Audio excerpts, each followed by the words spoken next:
This is the download from Sounds Profitable, your daily source for the essential news in the business of podcasting. I'm Gavin Gaddis. Here's what you need to know for today, Tuesday, June 10th. For our first story, Apple's announcements include more for podcasting. The annual Worldwide Developers Conference, WWDC, had a fair few new Apple announcements, and Pod News has rounded up all the ones that impact podcasting.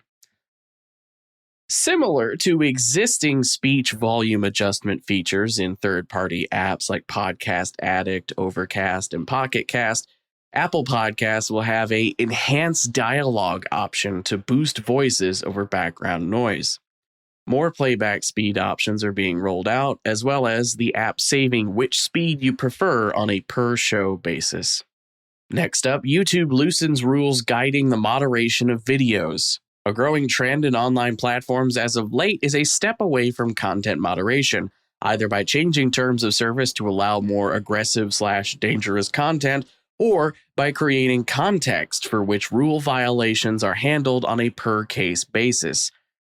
Moderation training materials made available to the New York Times show YouTube's current approach is to allow videos with content that violates community guidelines, such as slurs or intentional disinformation, perhaps medical, for example, if the overall topic of the video is of a popular public interest topic. It's going to be much harder for a video to be taken down on the merits of its content. The business of podcasting will need to redouble their efforts of using various brand safety and suitability solutions out there to vet and continually monitor the YouTube shows they work with. Content moderation is no longer the safety net it was 5 to 10 years ago. Next up, Case Study launching a hit podcast for EuroMillions' biggest draw in over a decade. Last fall, the EuroMillions transnational lottery had a sizable jackpot built up, but players in the UK were not engaging with the same energy as previous lotteries. To combat that, Acast launched a video podcast specifically about the dream of winning a lottery. As data from Differentology and the National Lottery show, 72% of players in the UK buy a lottery ticket not to try to actually win, but to partake in the fantasy of winning. That dream was leveraged by the podcast Rich Beyond My Wildest Dreams, on which guests would pitch their lottery-winning fantasies. In the end, after the podcast debuted, EuroMillions brand consideration increased 11%, with a 5% uptick in ad awareness from lapsed players. The podcast itself reached second place in branded charts and had 6.2 million minutes listened on audio platforms, as well as 2.4 million watch minutes on YouTube. And for our final top story, inside the Creator Caucus. This project is a bipartisan effort led by Beth Van Dyne and Yvette Clarke to gather together popular content creators, including Game Theory's Matt Pat, streamer Pokimane, and team members from Jubilee. The goal of the project is to educate lawmakers on the content creation industry, with the hope lawmakers will be able to create better small business resources and protections for content creators. It also allows the creators to shape legislation around relevant issues, such as online privacy and generative AI use. On the flip side, it's also an opportunity for the creators to branch out into political content, as audiences are more and more getting their political information from content creators. As for the rest of the news, True Native Media is hosting a webinar on July 9th titled Audio First Success: Why Not Every Podcast Needs Video and Why Advertisers Shouldn't Worry.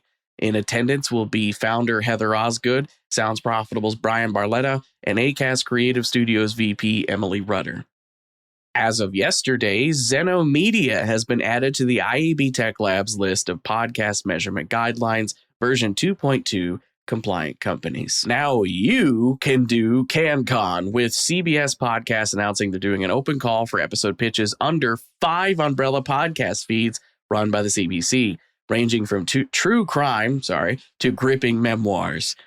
The deadline for pitches is June 30th, so get on it. SiriusXM Media VP of B2B Marketing Liz Lacey has a guest article on Adweek about digital audio being the missing piece to video campaigns. Wondery Plus has launched a podcast titled Liberty Lost, an investigative series in which journalist TJ Raphael looks into secretive maternity home within Liberty University. And finally, the hosts of SmartLess are getting into being cell phone plan providers. Bloomberg covers the announcement that the three hosts are starting a SmartLess branded MVNO, that would be a mobile virtual network operator, focused on eschewing unlimited talk and data plans for more modest, affordable options.